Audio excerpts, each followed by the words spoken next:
WNBA training camps are underway and preseason starts this Friday, May 2nd. We have a ton to keep our eye on as the season gets underway. She is Cassandra Negley. I am Caroline Fenton. And Cass, the WNBA has some big shoes to fill following last season. Most viewership ever in league history. The popularity has never been as high as it is now. And one way that the WNBA is trying to build upon that momentum from last season is international matchups to kick off the preseason. So first we'll have Brazil and Chicago Sky at LSU as Angel Reese and Haley Van Lith make their return to Baton Rouge. So how are we seeing the WNBA make that connection with college fandom here? Is that the right move to kind of bridge that pipeline from college to the W? Yes, absolutely the right move, and a move that Kathy Engelbert, the commissioner, has been talking about for a while. A move that I think a lot of people have wanted to see for a long time. Because if you go back to like Diana Taurasi and all of these UConn greats, they had huge fandoms in college. There's a natural connection. If you went to UConn, you're going to cheer for all of their teams. If you went to LSU, you're going to cheer for all of their teams. But then these players would go to the W, and that fandom, just for whatever reason, did not carry over. So what the WNBA and its teams are doing now is saying, okay, we will bring these superstars that we know that you love back to your campus. And you can see them on the professional level. You can fall in love with those teams, with their teammates, and continue to watch them. We saw it last year with Asia Wilson at South Carolina. This year, Caitlin Clark is going home to Iowa. As someone who has watched a lot of Caitlin Clark games in Iowa, they adore their players. You're going to have Angel Reese going back to LSU, another fan favorite, Haley Van Lith going back to LSU. These will be fun games to get to watch, a different kind of feel for the preseason. And not an international game, but we'll see the aces and wings at Notre Dame. So Rike Gumbuale makes her return to South Bend. And you mentioned Caitlin Clark back at Iowa. That game's going to be on ESPN, one of four nationally televised WNBA preseason games. And I know all eyes are going to be on that game. I'm sure ticket prices are going to be absolutely astronomical. We'll also see the Liberty play Japan's national team at Oregon as Sabrina Ionescu makes her return. So huge opportunity there, not just for college fans to see their former favorites, but also for the WNBA to build upon that popularity as well.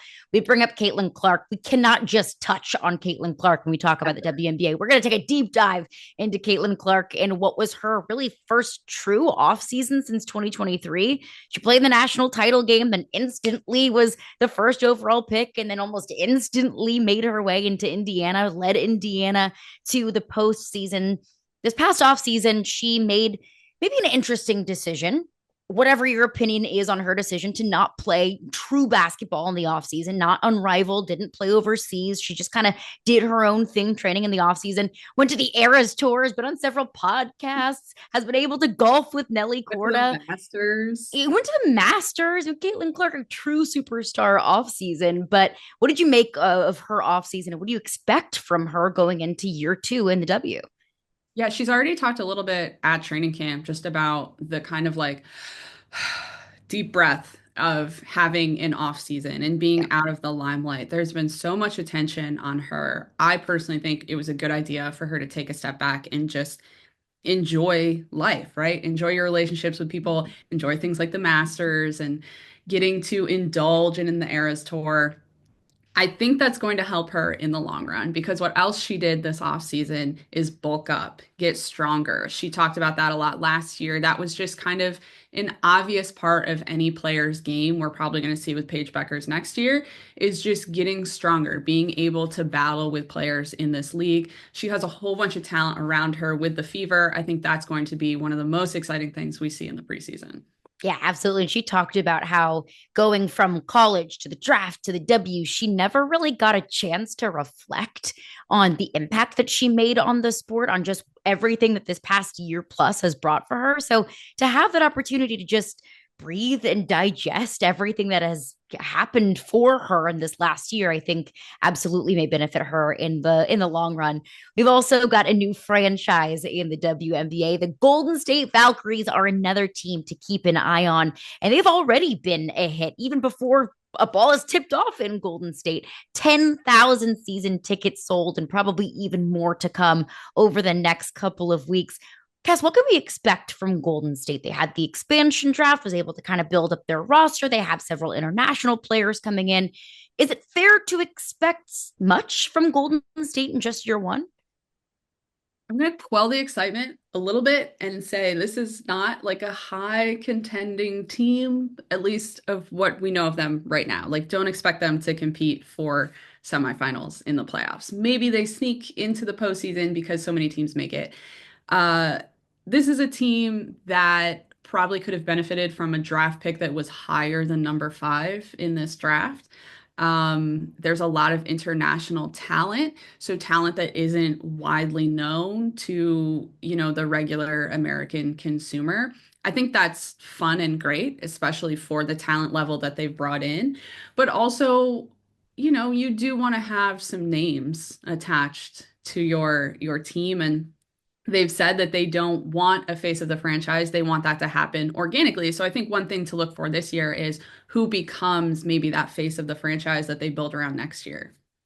They had Kate Martin in the expansion draft, one of Caitlin Clark's former Iowa teammates. Of course, they drafted Caitlin Chen, who has become a fan favorite, one of Paige Bueckers' former teammates at UConn. So it takes time. Sometimes they're building a fan base that takes time, and building a contending team takes time as well.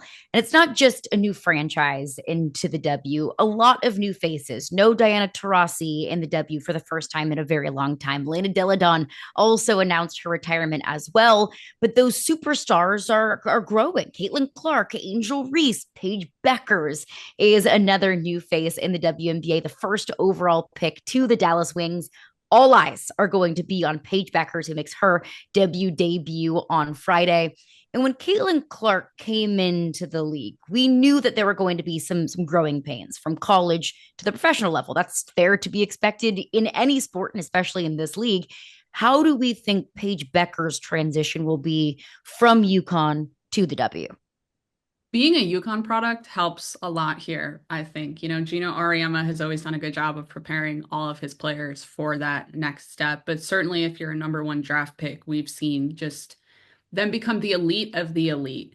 Her court vision, her ability to find teammates, I think kind of the way we saw with Caitlin Clark, it's going to take a little time for that chemistry to come together.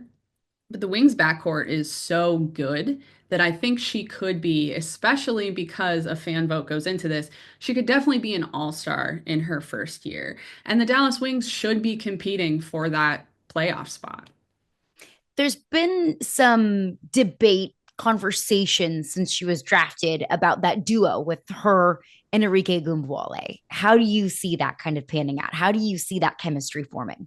I think there's always enough basketball to go around. I think it's always one thing where you just have to build it and see if it works. I think Paige has always been kind of, and she's talked about this, like a pass first point guard. And when you have a player like Arike Ogunbowale who has in the past thrown up a lot of shots, been a high volume shooter, that could benefit them greatly. Hey, look, we embrace debate here. The WNBA preseason starts Friday, May 2nd, with Paige Bueckers' debut, Dallas Wings against the Vegas Aces, followed by the W's first international game, Brazil versus Chicago Sky. Of course, that game will be at LSU as Angel Reese and Haley Van Lith, who spent 1 year together in Baton Rouge, will make their return. So make sure to tune in to the action and get ready for the regular season on May 16th. Keep it all right here on Yahoo Sports for all of your W analysis.